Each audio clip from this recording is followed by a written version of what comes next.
Welcome to the Chain Effect Podcast, where a physical therapist and a dietitian married with 2 kids juggle the struggle of running a business, raising a family, and prioritizing our own health, all while trying to have as much fun as possible. We are your hosts, Taylor Pope, Doctor of Physical Therapy, and Caroline Pope, registered dietitian. Together we own and operate a health facility, bringing together physical therapists, dietitians, personal trainers, and active recovery services to create what we call the Chain Effect.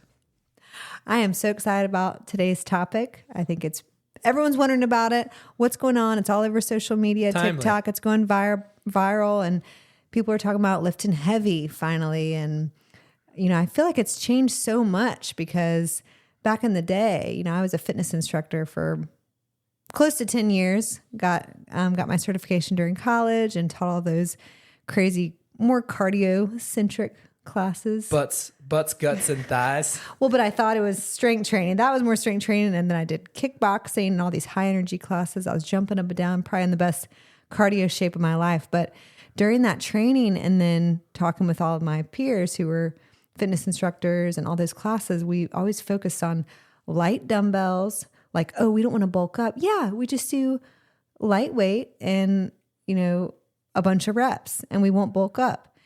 And so we did 3-pound dumbbells, 5-pound dumbbells, always taught those classes, would be so tired. Mm-hmm. I think everyone got killed in my classes. Oh, yeah.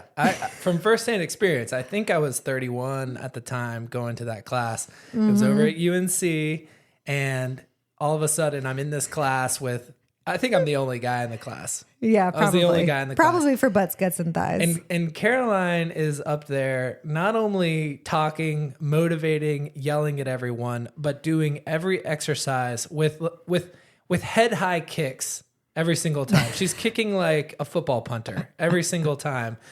And she's able to do the whole thing. And I'm just, so impressed. And seems like she's barely breaking a sweat. Oh my gosh, I was in such good shape. Best cardio shape of my life. But see, we were doing, and I would get so worn out doing the dumbbells and the light dumbbells because we'd do them for 20 minutes, holding on to them, doing all these exercises in certain classes. But I feel like looking back, I really wasn't gaining strength. Mm-hmm. And looking back at pictures, I don't think my body was as toned as it is now. And I've always been a cardio queen. Like I really don't. You weren't really doing the push-ups the right way. No, right? I don't even think I could do a push-up back then. Right. Really. Right. Like a true, like in good form.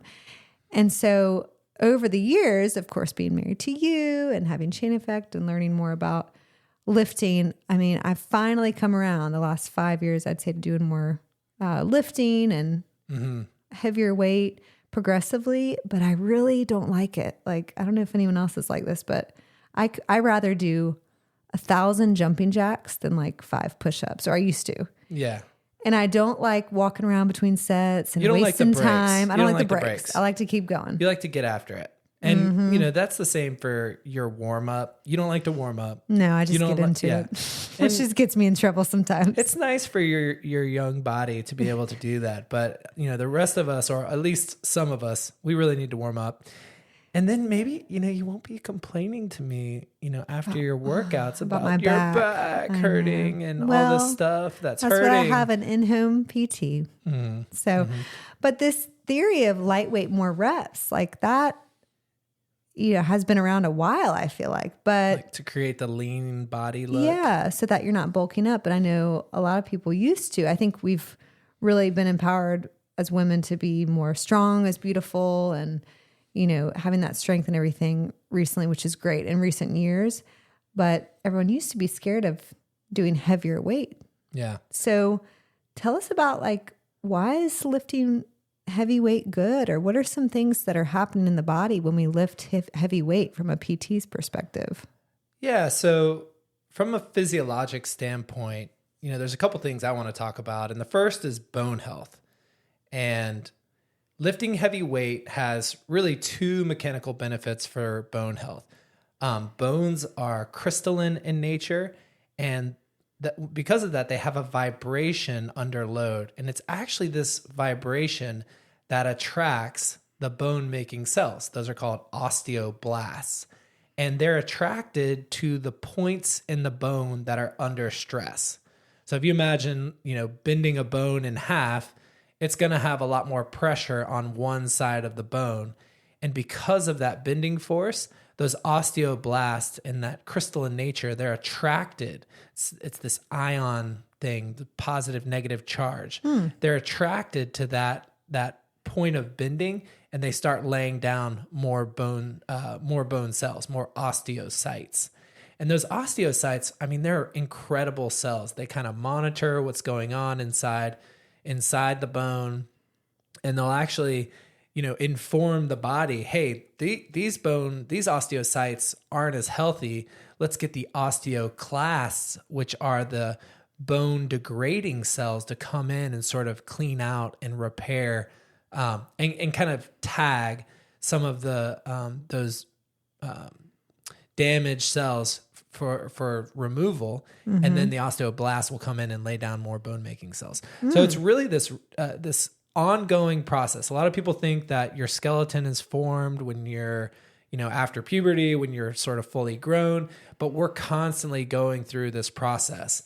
When we break a bone, the body is, making a callus around that fracture and laying down all sorts of bone. And that's why it takes a long time for bone to heal after you have a fracture. It takes, about 12 weeks, depending on where the bone is, and also depending on your own bone health.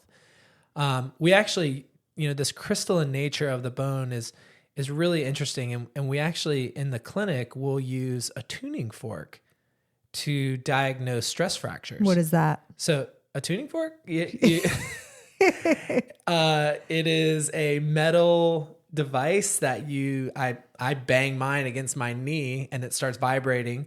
And we use that, the vibration to kind of pinpoint areas, especially if, usually with a stress fracture, you're really tender at a specific point. And you can sort of use that to diagnose, maybe this is a stress reaction versus a full-on stress fracture versus like a bone bruise, or maybe it's some really deep soft tissue. But when you do have a stress fracture on a bone, it'll feel like a bee sting. It feels like a very sharp, like pingy bee sting when you have a stress fracture. And so we can actually use that to diagnose clinically before we send them off for an X-ray. Anyway, so that bone making process is ongoing, and one of the ways that the body keeps making bone is from the tendon forces of the attachments on the bone. So every muscle in the body has two tendons that insert onto the bone. And that's how we gain leverage for our joints. And it's at those tendinous insertions that we get that bending moment, or that bending torque on the bone. And so really, if the stronger that muscle contraction is, the more bending force you're going to have on the bone, and the more those osteoblasts are attracted to that area of stress. And so the idea is then that by having stronger muscle contractions, you're going to be increasing the amount of stress on the bone, thus making the bone stronger. So heavier weight is helping that process. And then the other side of that is too, when you're lifting, especially if you're lifting a weight away from your body, your bones are undergoing a certain amount of torque just from having to bear the weight of that extra weight. And so you're having a little bit of that bone making stress occurring there as well. So it's really important. And that's all besides any sort of what we call axial loading, which is just the compressive nature of, for instance, you can imagine if you were doing like a back squat, you would have that weight sort of resting on your shoulders. Well, that's loading all the way down your spine, all the way through your hips, through your pelvis, through your, femurs, knees, feet. You're getting that axial load, and that also helps to contribute to increased bone health. Oh, I've never thought about it like that. Instead of holding, two kettlebells on your sides, that's different than the bar on your back, right? I've always thought that's just it's true. A different way of holding it, but it is. But if you think about it also, if you're holding the weight at your side, because the weight is connected to your shoulders, it's still loading through your spine. It's actually loading through but in a different way. Yeah, a slightly different way. I actually tell a lot of people, it's a little bit controversial, but we have a lot of patients who are older and they're wanting to do back squats. And that always makes me so nervous because they're putting a pretty heavy bar right on one segment of their cervical spine.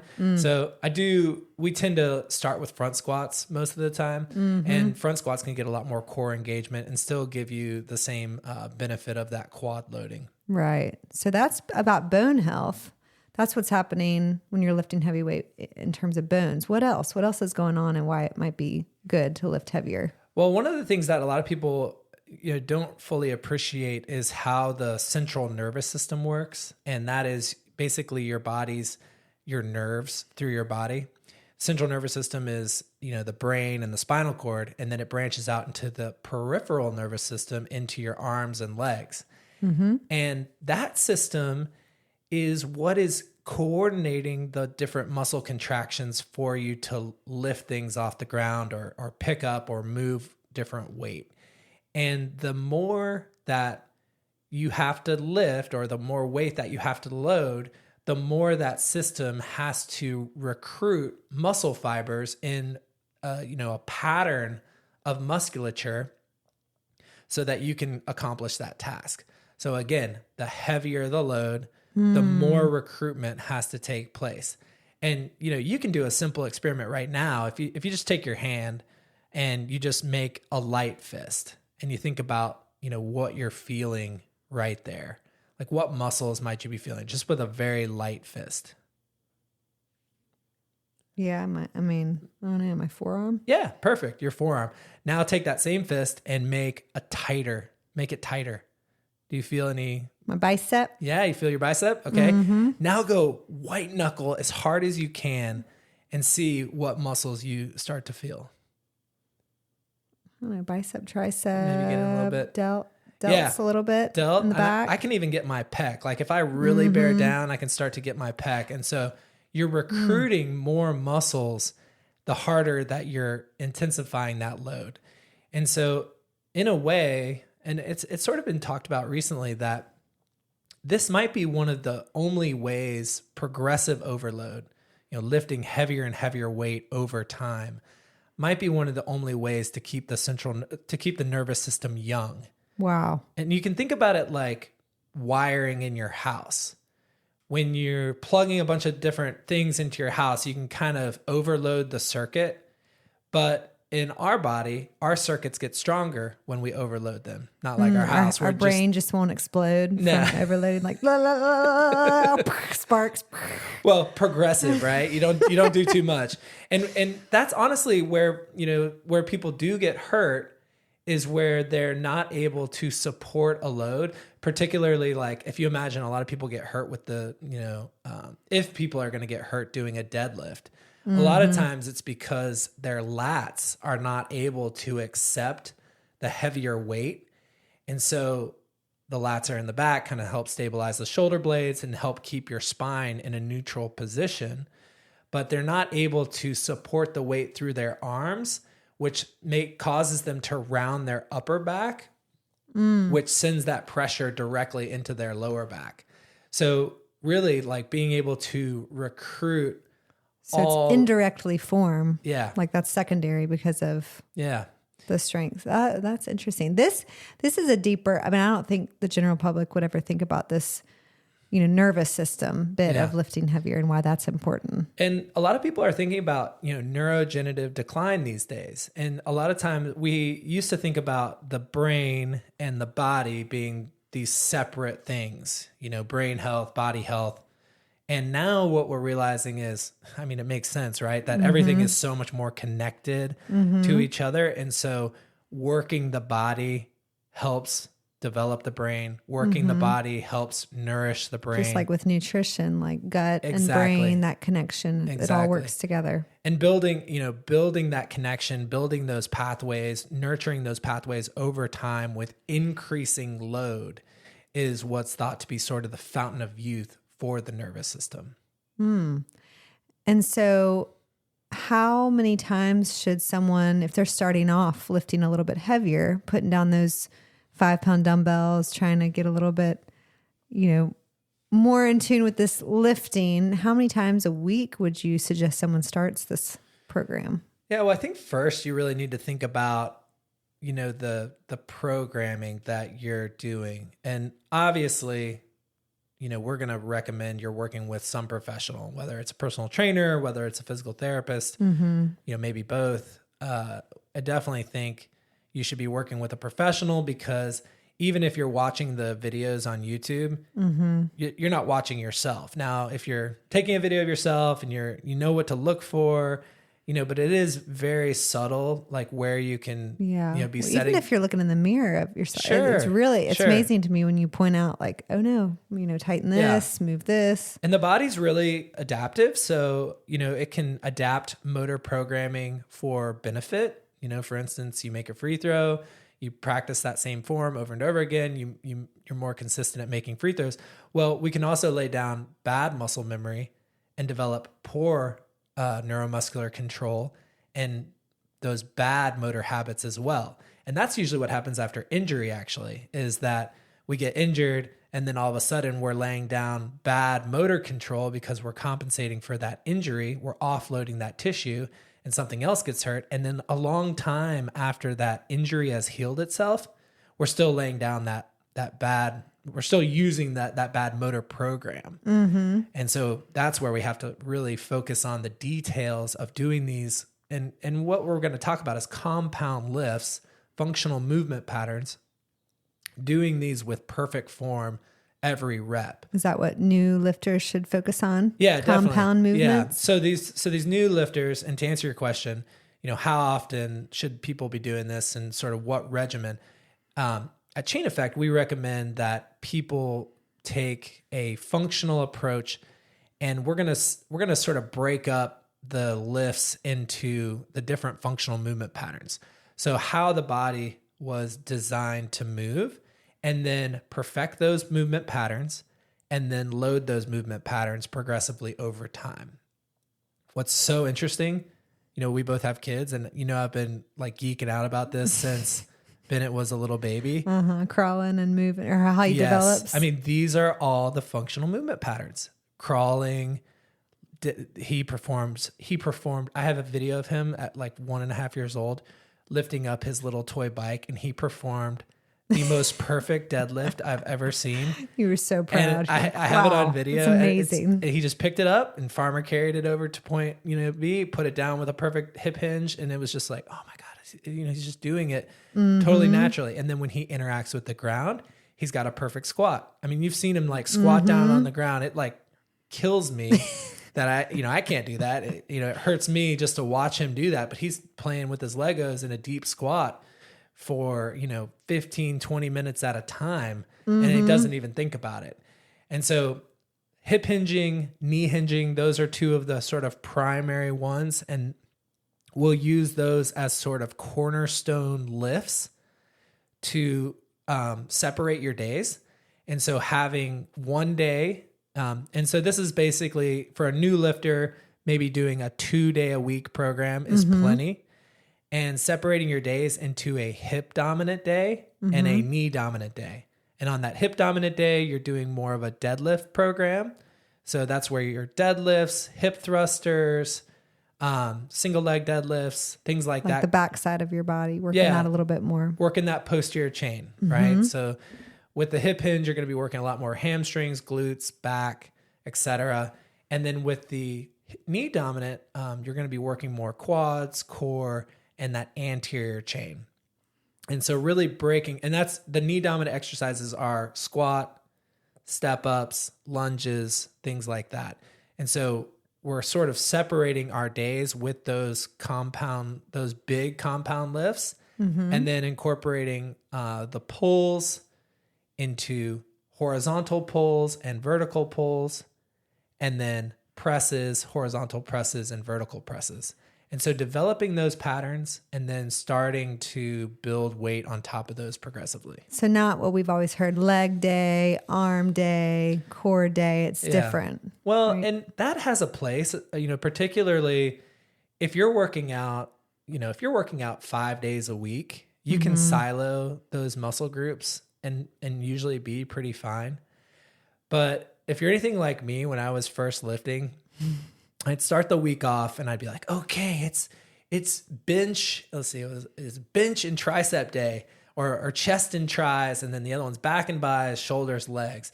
And so I'd hit the chest and tris, and I'd hit that hard, and then a couple days later I'd have another workout, and I'd hit the chest and tris, back and bis, right, backs and biceps. I'd hit that hard, and then something would happen, and I wouldn't do shoulders, legs.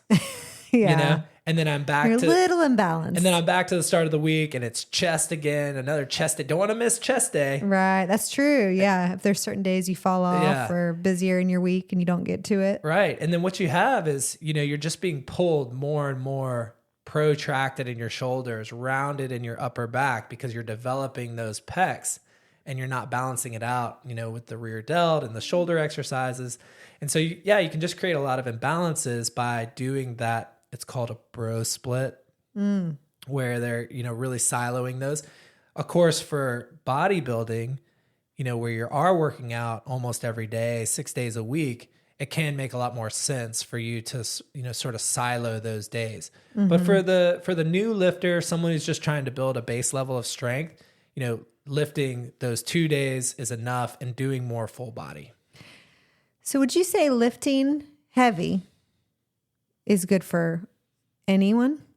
And are there particular groups that you found more difficulty getting this message across to, like different age groups, different types of athletes who maybe, a little turned off or think it's not going to help their sport? Yeah, that's a good question. I think it's coming around, but, traditionally, I think more of the endurance athletes, golfers too, honestly, like, golfers think that putting on any amount of muscle is going to affect their swing. But luckily we have guys like Shambo out there who look like the Hulk right now, just hitting it, 400 yards. But I would say, runners, a lot of runners in particular think that doing any sort of weight training is going to add mass to them and affect them.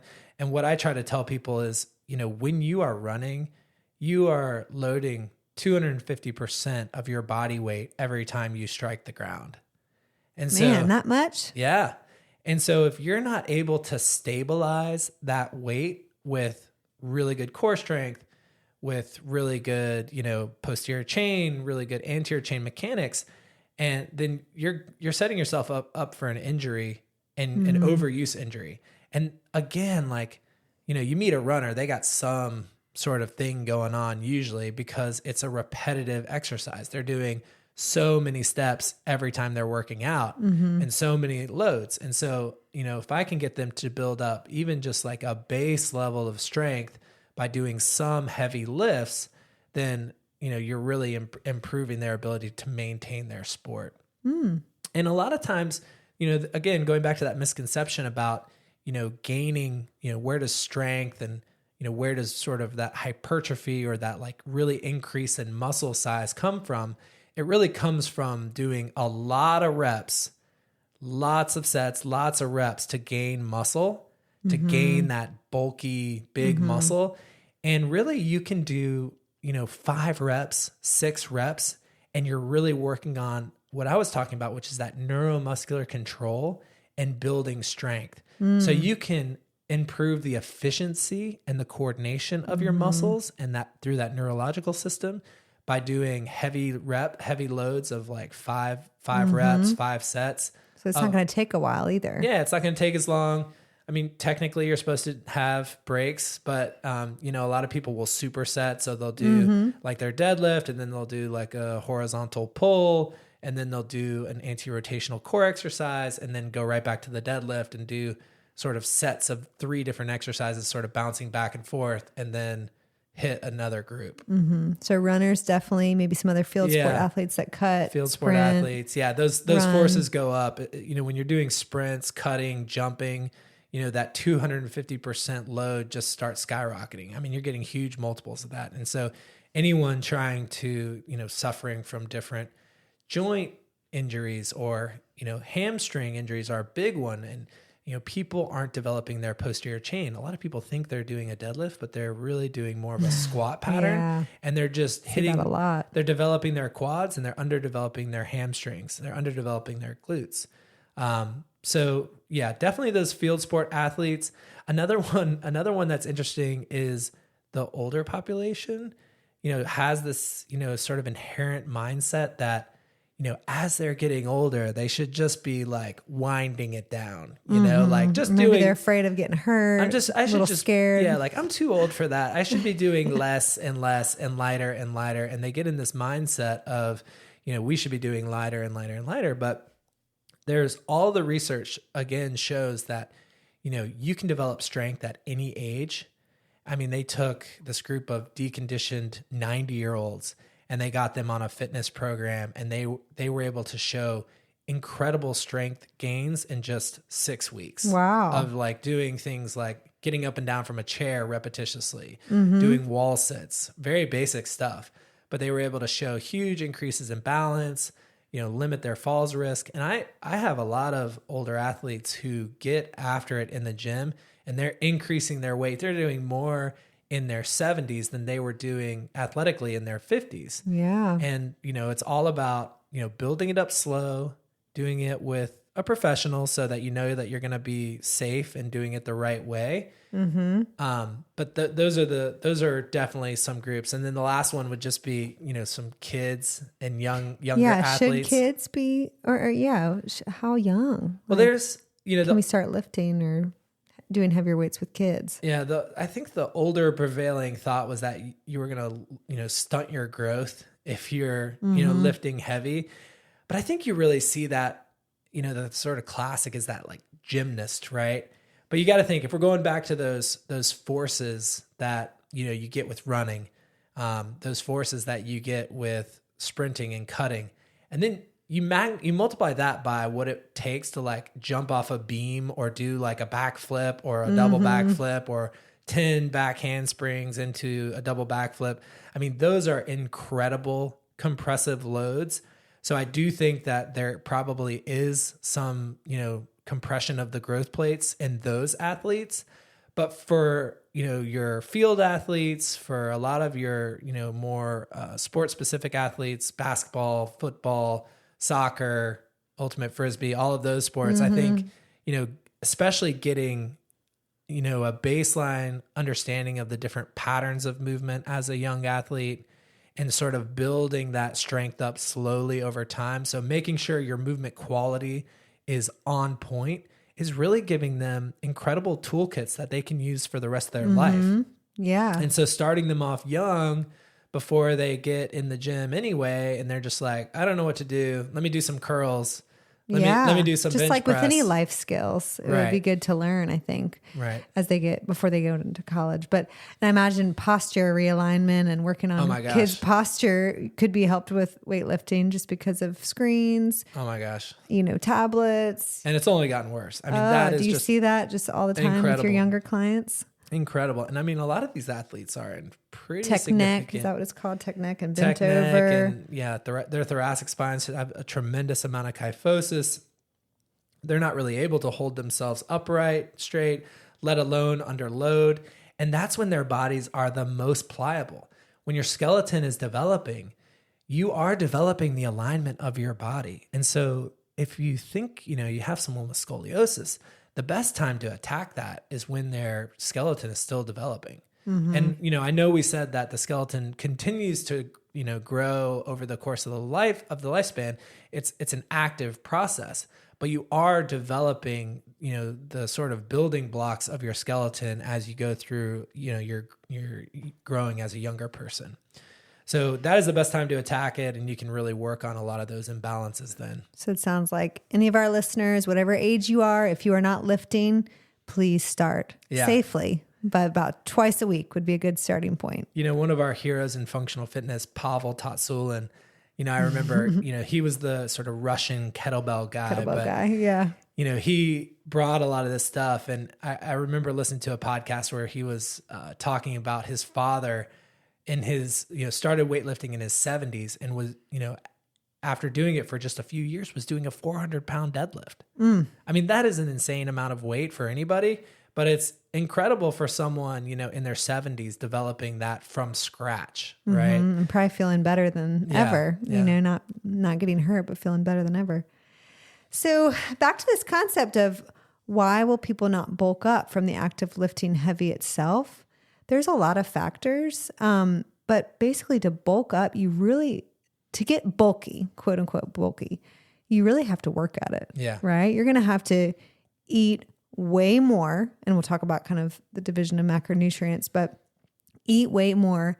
And like you said, do tons and tons and tons and tons of reps. Yeah. I heard somewhere, I think it was probably Andy Galpin on the Huberman podcast talking about, 15 to 25 or 30 working sets of, 8 to 12 reps in a week, which is a lot for one particular muscle group. So you're doing a lot of high reps. You're still lifting weight, but you're like really tearing up the muscle to get that regrowth versus what we were talking about earlier, where you're really working on the coordination of your muscle groups to lift heavier and heavier weight, which builds strength versus building size. Now, at some point, you're going to need to build size in the muscle to keep building strength. And that sort of happens naturally. But this sort of idea that you're just going to start lifting weights and balloon out into the Hulk is, definitely a misconception. And, you talk a lot with your clients about, the nutrition behind, building that up. Yeah. I mean, that can do with it a lot too. Like if you, if you're trying to lose weight, you could lift and preserve your muscle, but you might have to be in a calorie deficit and then you're going to burn fat. So there's oftentimes, I think the mistake is in the nutrition and what someone's eating. So if you're trying to lose weight, lifting heavy can be great along with, cardio as well. You're going to preserve your muscle, which really revs up your metabolism. And then you can burn fat if you're in a calorie deficit. If you come home from your workouts or if you're finding you're lifting heavier and you are starving, which some people tell me, well, maybe you come home and eat the wrong sorts of stuff, and then you're actually increasing your calories. Then you're not in a calorie deficit. You're not going to burn as much fat. You're building muscle. So that could lead to maybe more of a bulky look or not what you're looking for. If you're really lean and you're lifting heavy, you're going to put on muscle and you're not going to look bulky. But I think the problem is a lot of times we may not be eating as much protein as we need. Eating more carbs, eating more fat, depend on the sport, there's lots of variations on, depending on how many times a week they're lifting, what sports they play. But ultimately you can't outrun a bad diet. We've all heard that, right? Right. So, increasing Abs your are made in the calories. kitchen. Yeah. Abs are made in your kitchen. If you're eating more carbs, if you're eating the wrong types of food, maybe you're eating more processed food. And really we're learning more and more that our protein needs are much lower than they should be. And the older research is, those guidelines, the national guidelines and everything are much, much lower than the average person needs. Right. Most people I see are not getting near enough protein. Yeah, I was and that's going to help you build muscle. Most of your clients, they just come into this nutrition counseling and they're getting half or maybe a third of the amount of protein that they should be getting, just for like a daily losing weight or improving their health, let alone like building a lot of muscle, right? So it's hormone health. It keeps us full. It stabilizes our blood sugar. But to build that muscle, if you're doing all these things in the gym, say you are lifting heavy already, but you're not seeing that, you're not getting stronger and you're not feeling that your body composition is changing, there could be a lot of things, but most of the time you may not be getting enough protein because we're seeing, some of our patients need, the recommendations are the older ones, 0.8 grams per kilogram. Wow. It's kind of like, even on the higher end. What is that? That's like a gram per pound, right? Or something like that or close? Well, I don't know. 2.2 kilograms per we don't have per to do pound. Math. But we're finding, your protein needs could be, 1 to 1.1, 1.6 would be the norm for a lot of, some of my patients range like 1.6 to 1.8 grams per kilogram.